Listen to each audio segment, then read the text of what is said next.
Hello, this is Zoop from Zoop Tech. Today I'm going to show you Avarice.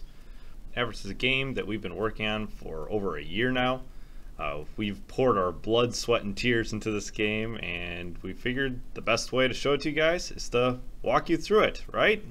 So that's what we're going to do. Starting right, wait for it, stay on target.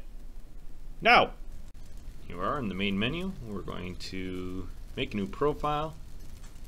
Of course, I'll name myself Zoop. And hit create. That will send us to the hangar. Ooh, pretty. And bottom center here, we have tooltips. Explain us what we're doing. This is the help buddy explaining who he is. Captain of all captains. That was a reference to one of my real life friends, actually. So it's telling us how to pan around the hangar. Pan all around our ship, see every angle of it. And right away, it's telling us we should go fly some missions, because we only have $10,000, which actually is not very much. So there's a whole bunch of missions available, quite a few randomly generated ones. We're going to go play the Rebellion. The Rebellion is the campaign that will be featured in the initial release of the game. In this campaign, you are working with rebels to push out a corporation that's taken over a country, essentially. So we have our mission briefing, tells us what's going to happen. Pretty much they're just asking for any help we can provide. They're currently under attack. So the game will load up, and we're getting the little tutorial bubbles telling us how to fly. Very simple controls. It's very similar to Freelancer and other games like that. And those red X's are enemies, so we're going to wall up on them. Yeah, they just spew out cash. And these blue guys are our allies, they're the rebels. This guy just does not want to blow up. There we go. And that guy by himself dropped $16,000. Aw yeah. So then at the end of each mission we have a briefing, exit briefing, that shows us how much money we made. So we made $32,000. Which now we can use that to add more to our ship. Now granted, $32,000 actually isn't that much, but we can see what's available to us right now. So more parts unlock as you get more money. So right now we just don't have enough to really buy much, so not much is even unlocked. You can see that we have some colored hulls, so you can color your armor. There's some thrusters. There's a bunch of utility items, a whole bunch of them, that do unique things. For example, top one is the Thalite Shard Collector. So let's try placing one of these. What this does is it picks up those blue sparklies that bad guys drop. That's essentially the remnants of their generators. So you can pick those up for an energy boost and some extra cash.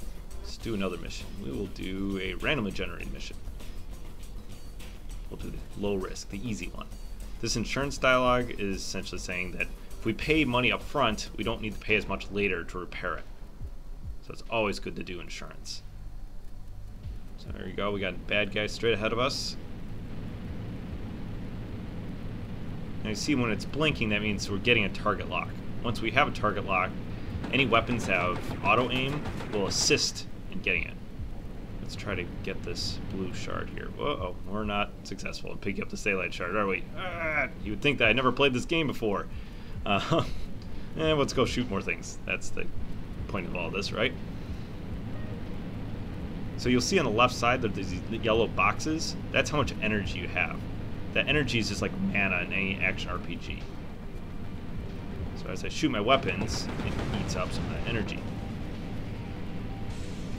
And then that energy slowly recharges. So this time we made $22,000. Not bad.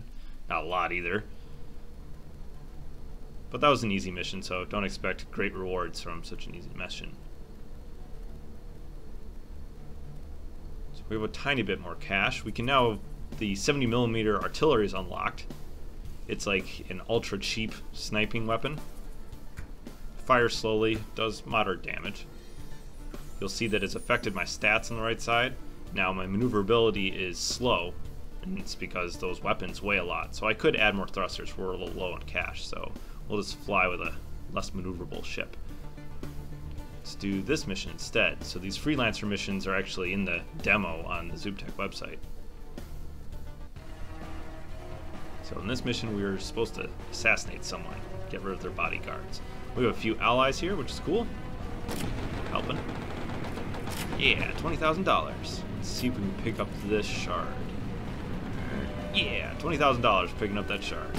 And that guy lost his engine, so that's why he was crashing without us even shooting at him. Well, that was a nice long-distance kill. So you'll see that a lot of bad guys have their cockpits exposed, and that's on purpose. It makes the game a little bit easier for these easier missions. When the cockpit gets destroyed, the whole ship goes boom. So it's like a headshot in Counter-Strike. So you always want to aim for the cockpit. And if you're the player, you want to protect your cockpit. You can see we received some damage here, and we were on fire there. The fire will go out, don't worry. Armor has multiple damage states. They don't immediately disappear when you get damaged.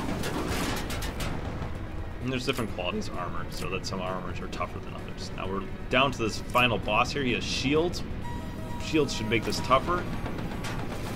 Oh, we were so lucky. So the way shields work are the faster projectile, the less likely the bullet or projectile will get through.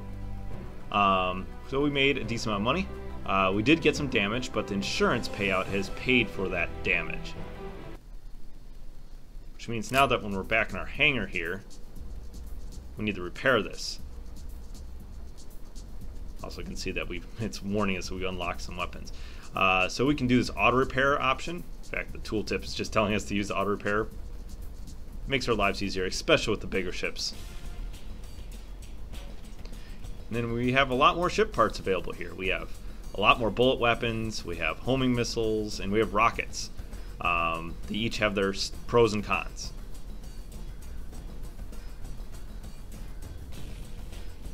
Let's try flying. No, actually, let's load a ship. So you'll see there's a whole bunch of ships available. Those are all ships that come with the game because, well, we had to have ships for the levels, right? You can also save your ship, so if you like a ship design, you can save it and load it back later on. So this is a ship from actually one of our future campaigns. I'd like to now thank you guys for watching the video. Hopefully you've got a nice snapshot of how the gameplay works. You build your own ship, you fly missions, blow stuff up, make some cash, and then upgrade your ship for greater battles. I'd like to tell you about there are 3 major updates, so besides the campaigns that you've seen today, there's also going to be a sandbox mode where it's kind of like Civilization in a way, or actually maybe better akin to like Mountain Blade, where there's a world map where the corporations are each doing their own thing, you know, like oil corporations trying to get all the oil resources in the world and so on and so forth. And those corporations are continuously fighting over these resources. You are, just like in the campaign, you're a freelance mercenary. You can join up with other corporations, or maybe you want to start your own corporation and take over the world, or you do whatever you want, which is really cool. It's my favorite major updates that come out. Of course, you got to have multiplayer mode. Just imagine doing 1 versus 1 against your best friend, and you've each built your ultimate ships, battling it out. It'd be so sweet. And then lastly, a naval ship construction mode. Same idea as Avarice, except you get to build like battleships and battle those out. And of course, they'll all plug into the sandbox mode. So if you're fighting over water, there might be naval units involved. And you could choose to use a naval ship instead of your airship, which would be so sweet.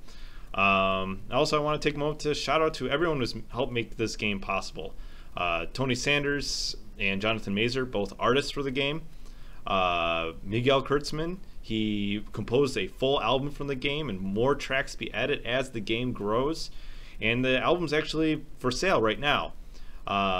Or you can buy the game and the album comes with free. DRM free, don't need to worry about that. Just comes with the game and enjoy. And then lastly, but definitely not the least, Tribeca Flashpoint Academy. The faculty have done an immense amount to help organize all of this and make this come to fruition. And of course the students who have contributed content to the game. Hope by contributing to the game that they have learned a lot about how game development really works. If you'd like to learn more about Avarice, please visit avaricegame.com. Thank you very much and have a great day.